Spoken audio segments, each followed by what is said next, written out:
ए हमार जान तो यहाँ कैसे?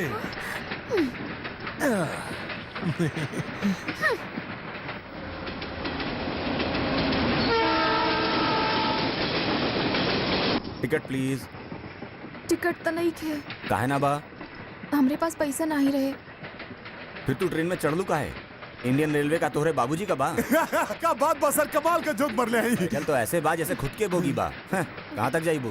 प्रीतमपुरा। प्रीतमपुरा? हाँ। ई गाड़ी वहाँ नहीं जाले, साजन नगर उतर के बस करी के होकी।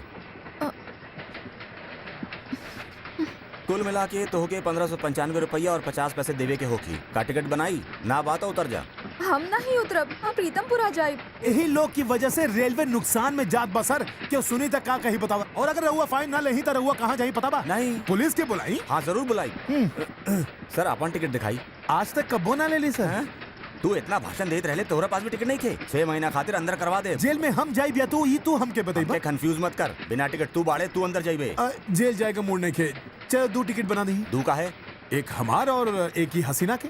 ई तोहार के बा? रास्ता में हमार दादी लागे ले। चला बनावा 2 टिकट जल्दी। कहाँ तक के? जहाँ उजाद बा वहाँ तक के। पैसा तो बाना? एफिडेविट देख तब नहीं बा का?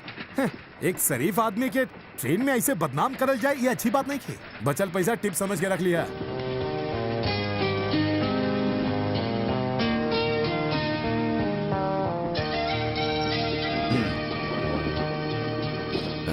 ज्यादा बच गई थे दे दो। ले रख ले। हाँ बढ़िया। जय हो लक्ष्मी मैया जय हो। पता नहीं आज सवेरे केकर मुंह देख लेना नहीं। 1595 रुपया और 50 पैसा का चपत लग गई वो कान के नीचे। अगर इतना रुपया का अंडा खरीद ले रहती तो पता नहीं कितना चूजा निकला था। अगर इतना रुपया का केला खरीदती तो गांव पहुंचत पहुंचत पता नहीं कितना केला खा जाती। सही बोला था? ला आखिर इतना बड़ा रकम हम एकरा पीछे काहे लगावली?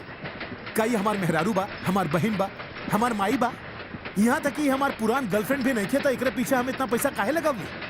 अब तू ही बतावा, इंसानियत भी कोनो चीज होवेला कि नहीं? इंसानियत भी चीज होवेला ना? अब तू ही बतावा। ऐसा नहीं थे कि लड़की बा ही खातिर हम इतना पैसा खर्च कैली। तोहरे पहले टिकट ना होता हम तोहरे खातिर भी खर्च करती। काहे खर्च करती? इंसानियत। खाली मुड़िया हिलेबो को कुछ बोलबो करबा। কিছু বলবো আমার কথা শোনো। আমি কিছু বুঝতে পারছি না, তুমি কি বলে যাচ্ছ? बाबा हमरा के आशीर्वाद दी कि दुनिया भी हमके ठीक है समझे। अब हम गूंगा बन जाते ही। शुक्रिया। गाली देत बाड़ू? भलाई के बदला बुराई से चुकावत बाड़ू? अरे हम शुक्रिया मतलब थैंक्स बोलत रहनी।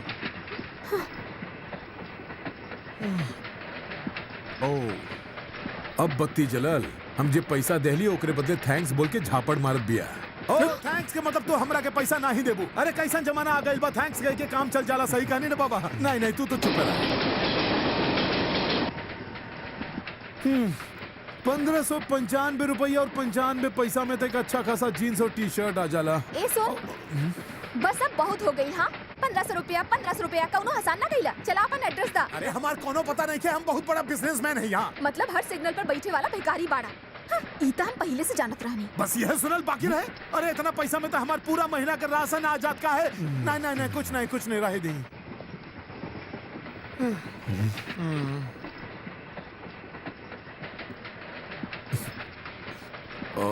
सुना तहरा पर जोन खर्च भइल ओकर दुख नहीं खे। हाथ पैर सलामत रही तो हम फिर कमा ले।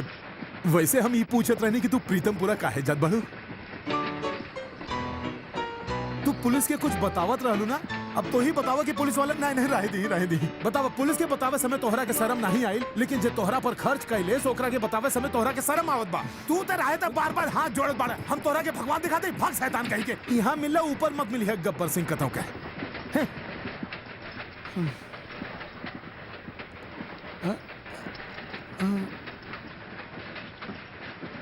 हम वहाँ केहू के शादी में जात हई।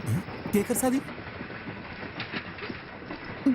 बा कोई हमारा आपन से मतलब कोनो रिश्तेदार या जेकरा से हम प्यार करीला। का तोहरा के टोपी पहना के केहू और से शादी करत बा? हमके तो टोपी नहीं के पहनावत बाड़ू ना।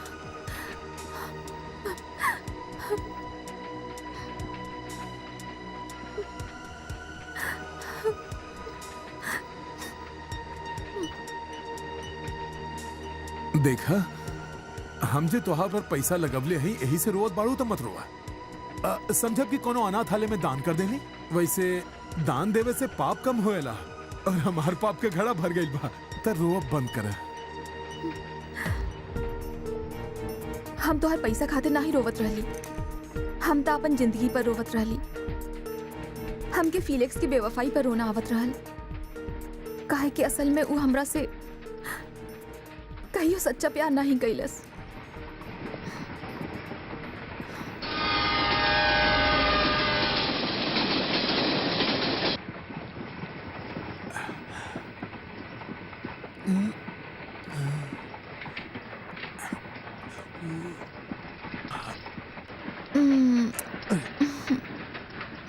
फीलिक्स ई त फिलिक्स समझ के लेद बा। पप्पी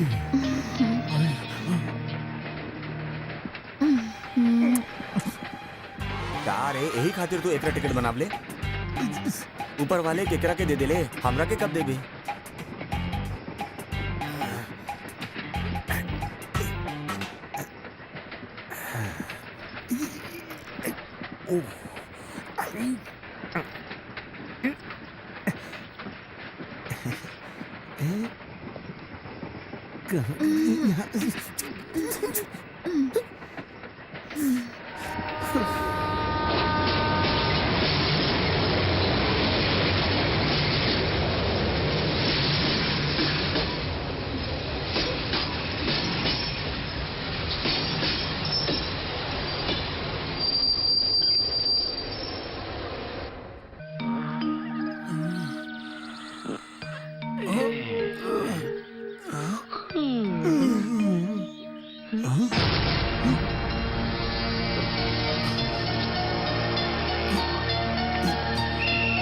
चल गई।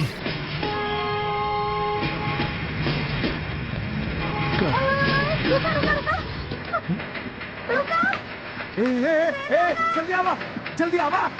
पहुंचे पकड़ ले। जैसे ओलंपिक में भाग। अरे बोतल फेंक, पहुंचे पकड़ ले। जल्दी। अरे ट्रेन के पकड़ा। अरे जल्दी आवा। अरे खुद कर जाइए लेकिन मैं आके मत गिराइए। जैकी चैन बना के छोड़ी। अरे अरे अरे अरे अरे गाड़ी अरे अरे कहाँ से घुमा लेके जाता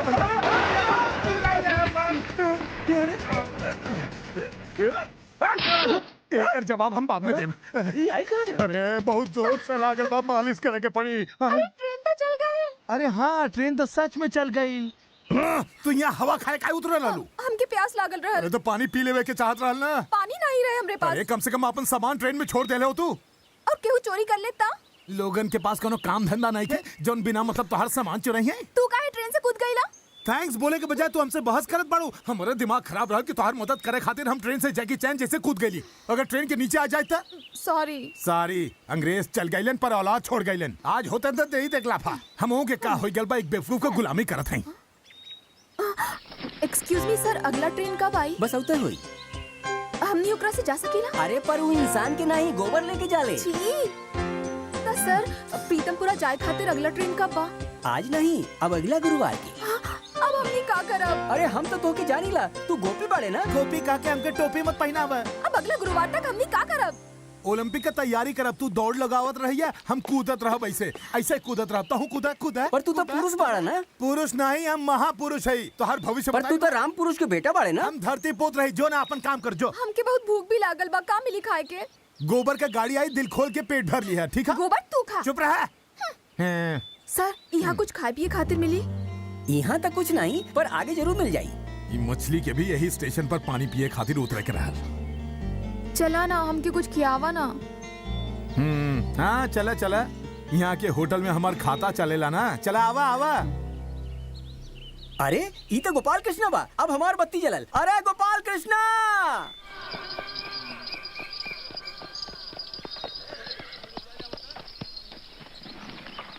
ए जे पाक कर दा, हम आवत। खाए खातिर काका मिलेला यहाँ? यहाँ chicken fried rice, milk shake, noodles मिल जाई। कहा तो ऑर्डर करी। हम वेजिटेरियन हई। जे मिली वह खाए के पड़ी। वेजिटेरियन। हमरा पास पैसा नहीं खे। लाठी पकड़े का तमीज नहीं खे और बाबूजी तलवार दे। जौन बासी खाना बा एकरा के दे दे, एकरा लगे पैसा नहीं खे।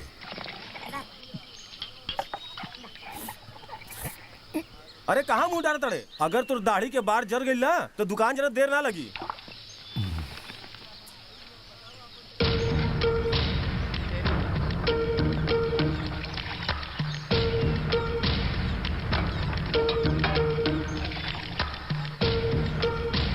और कुछ चाहिए? तो नेकलेस है जो कि भैया इस छोट केला का भाव का बा? अरे सारे पगला के बन करे। कहाँ हाथ घुसाता?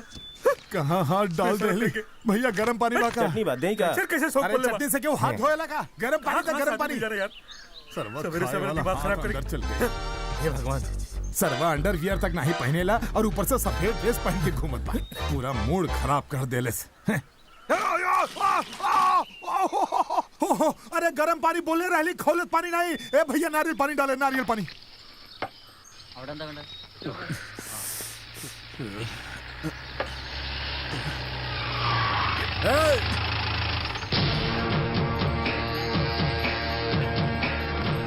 हम तोहरा से कहले रहनी नहीं गांव में पैर मत रखिए।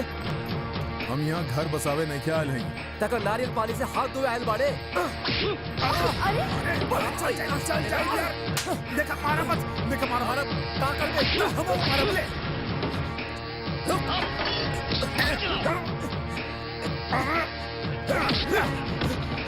मारा एक आके।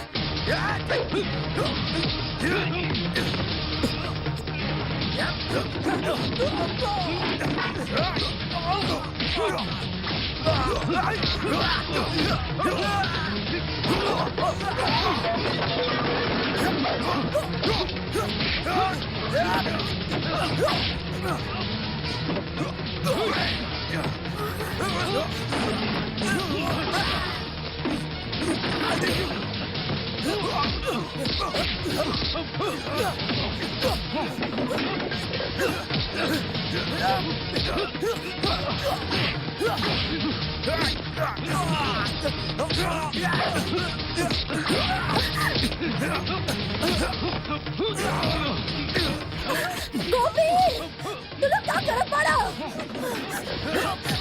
गोपी, लड़ाई बंद करो। यार से समझावत रही तो समझ में नहीं आता रखे।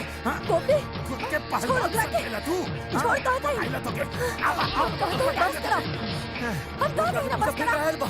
सब कुछ तो बर्बाद करके चल गए। जाओ, हिज्जा से बस करो। चलो। फिर दिखाई देता जिंदा नहीं छोड़ो। गोपी, चला बैठो। चला हिज्जा से। ईला